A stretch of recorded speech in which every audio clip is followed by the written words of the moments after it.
Sunday morning, people. Stu from Trail Talk. Last night I got a random text from a producer from Radio 5 Live, and which basically read, look, we understand you've done a interview about traineeships on Coventry, Warwickshire radio, and we're doing a segment tomorrow morning at 9 on traineeships. Do you fancy jumping on and having a chat? So I said, yeah, fine, absolutely, no problem at all. I've recorded that, and I thought it'd be awesome to upload it for you guys to listen to. If you're a tradesman watching this video now, and you're considering taking on a young lad or lady to work beside you in your business and help you to grow and expand, we've got a key opportunity at the moment. The government's just announced that they're going to be pumping load more cash into these traineeship schemes, and if you're a sole trader business like myself, a tradesman working on your own, or maybe just a 1 or 2 man setup, and you're busy and you need a hand, we've got an opportunity on our laps at the moment with these traineeship schemes. You've probably seen my videos before. I've done other stuff on the traineeship schemes, and if you're a member of Trail Talk Facebook group, I've talked about it on there. So basically what it is the government are helping us out by giving us an incentive payment to take on these young kids, and they're also covering wages for a number of weeks, 2 or 3 weeks. So it gives us a chance to test out the waters with a young person, see whether they like plastering, or if you're a plumber, carpenter, sparky, whatever it is you do, see whether they take to the trade, and for you to see whether they're a good fit for you and your business. So it allows us to test the water without sort of wasting too much of our time and money, which, I mean, taking on an apprentice is hard graft. If there's anyone out there that's done that, you'll know if you're self-employed and you're a tradesman. I think there's a bit of a misconception from people when tradesmen take on an apprentice. They might think, oh, you know, the wages are minimal anyway, they get covered, you get help, and they don't cost you very much money. That is a misconception. If you take on an apprentice, not only do you have to cover their wages, but you also have to cover things like their holiday pay, their time at college. There's costs involved with uniforms, the list goes on. So there is an overhead. But I tell you what, the most expensive side of it for me personally, and you could probably relate with this as well, is the time lost on jobs when you take on a trainee or an apprentice. So for example, we might price a job that takes, you know, 2 or 3 days, for example.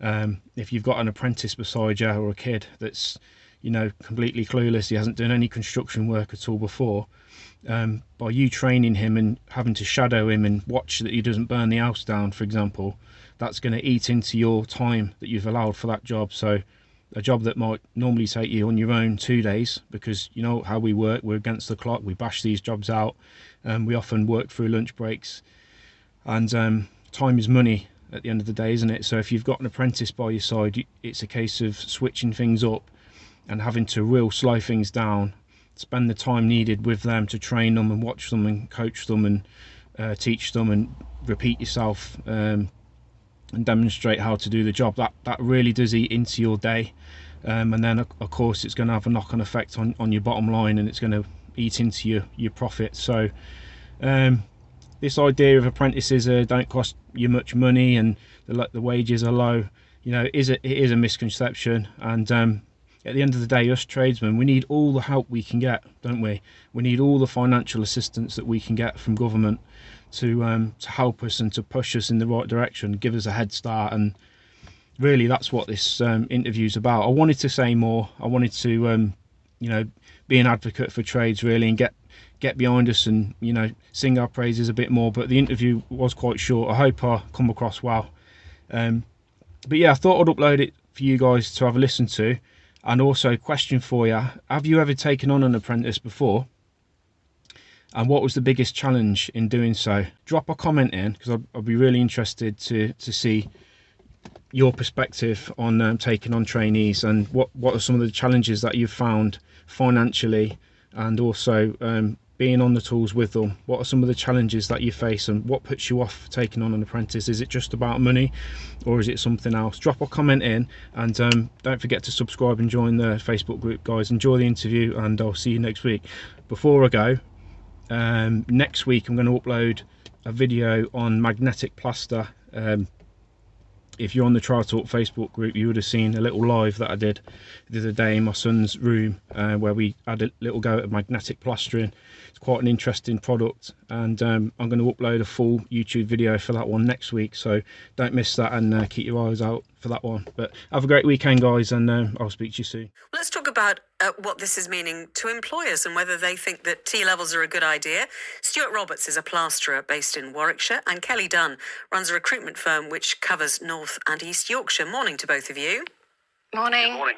So Stuart, you are, as we say, are a plasterer. You're a sole trader, but you have employed, or you certainly took on a trainee as a result of this scheme. How is he getting on?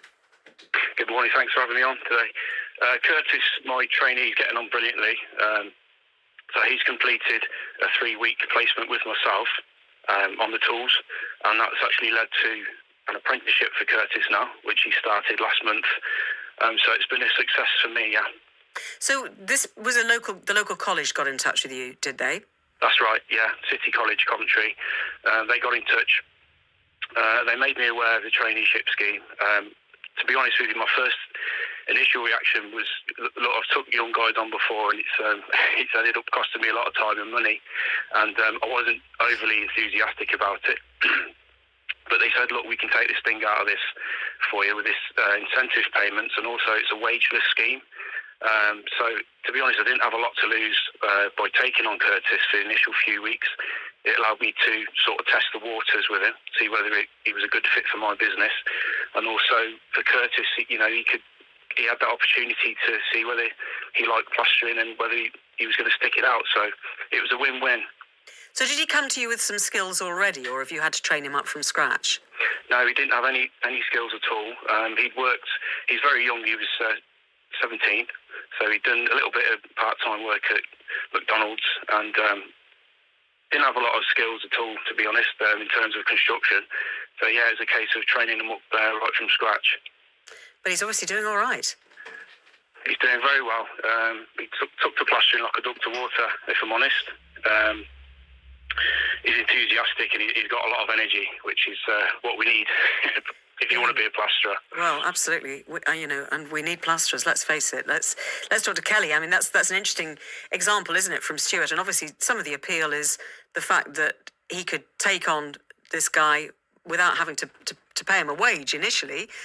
It had those subsidies, but is that something that is appealing for employers? Do you know, I think, good morning, everybody. I think it will be something that appeals. I think the first thing that we have to do is actually get more and more employers aware of what T-levels are. As Stuart said, it wasn't something he was aware of. There's loads of schemes that have been happening over the last few years. So I think employers have to try and find out more about T-levels. I think the government need to make more of a push, not from an education perspective, because, I've worked with a lot of education establishments over the years, and they're doing brilliantly trying to attract the students. But what the government need to do is now educate businesses, organisations, sole traders to say, right, these T-levels exist, and this is what they can do for them, because I think there is a place for them. Not every student is academic.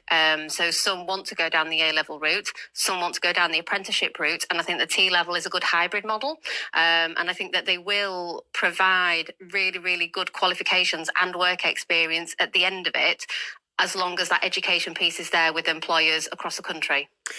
One of the criticisms that we've had on the programme this morning is that you're asking a 16-year-old to specialise at quite an early age, that most 16-year-olds don't really know what they're going to want to do with their lives. No, and I think that's the difficulty with anything. And I think when you look at, I've got a 16-year-old son myself who's just started college, and some children know exactly what they want to do and some don't. And I think where we're looking at which direction of education is right for them is looking at whether they know what they want to do or not. So those that don't know what they want to do tend to go down the more academic route, because they can do a multitude of different subjects.